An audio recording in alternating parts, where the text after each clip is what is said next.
नमस्कार मित्रांनो, आपल्या सर्वांचे माझ्या यूट्यूब चॅनलवर मनापासून स्वागत आहे. आजच्या व्हिडिओमध्ये आपण पाहणार आहोत माझ्या शेतातील मिरचीचे पीक. सध्या तुम्ही पाहू शकता की या झाडांना भरपूर मिरच्या लागल्या आहेत आणि झाडांची वाढ देखील चांगली झाली आहे. मित्रांनो, मिरची हे भारतातील आणि महाराष्ट्रातील एक महत्त्वाचे भाजीपाला पीक आहे. जवळपास प्रत्येक घरामध्ये स्वयंपाकासाठी मिरचीचा वापर केला जातो. त्यामुळे बाजारातही मिरचीला कायम मागणी असते. आता तुम्ही पाहू शकता की या झाडांवर लहान मोठ्या हिरव्या मिरच्या लागलेल्या आहेत. झाडावर पांढऱ्या रंगाची फुले देखील दिसत आहे. साधारणपणे मिरचीच्या झाडाला फुलं आल्यानंतर काही दिवसांनी मिरच्या तयार होऊ लागतात. मित्रांनो, मिरचीची लागवड करताना सर्वात महत्त्वाची गोष्ट म्हणजे जमिनीची तयारी.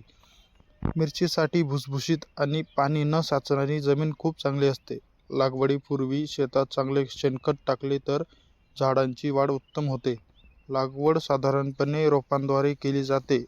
आधी नर्सरीमध्ये रोपे तयार केली जातात आणि नंतर ती मुख्य शेतात लावली जातात. रोपांमध्ये साधारण 45 ते 60 सेंटीमीटर अंतर ठेवले तर झाडांची वाढ चांगली होते. मित्रांनो, मिरचीच्या पिकाला वेळोवेळी पाणी देणे खूप महत्त्वाचे असते. जास्त पाणी दिले तरी चालत नाही आणि खूप कमी पाणी दिले तरी झाडांवर परिणाम होतो. त्यामुळे योग्य प्रमाणात पाणी देणे आवश्यक आहे.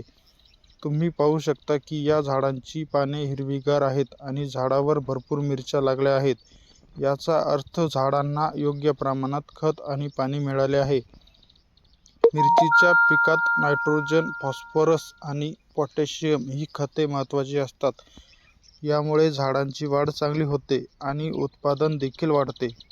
त्याचबरोबर काही शेतकरी ह्युमिक ॲसिड आणि सूक्ष्म अन्नद्रव्ये देखील वापरतात. मित्रांनो, मिरचीच्या पिकात काही वेळा किडी आणि रोगांचा देखील प्रादुर्भाव होऊ शकतो, जसे की थ्रिप्स, मावा किंवा पाने वाकडी होण्याचा रोग. त्यामुळे वेळोवेळी पिकाची पाहणी करणे आवश्यक असते.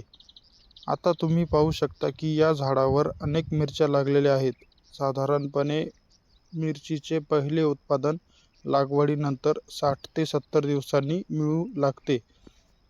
त्यानंतर दर काही दिवसांनी मिरचीची तोडणी करता येते. मिरचीची तोडणी करताना काळजीपूर्वक मिरच्या काढाव्या लागतात, जेणेकरून झाडाला नुकसान होणार नाही. योग्य पद्धतीने तोडणी केल्यास झाडावर पुन्हा नवीन मिरच्या येतात. मित्रांनो, मिरचीचे उत्पादन चांगले मिळाले तर शेतकऱ्याला चांगला नफा देखील मिळू शकतो, कारण बाजारात हिरव्या मिरचीची मागणी नेहमीच असते.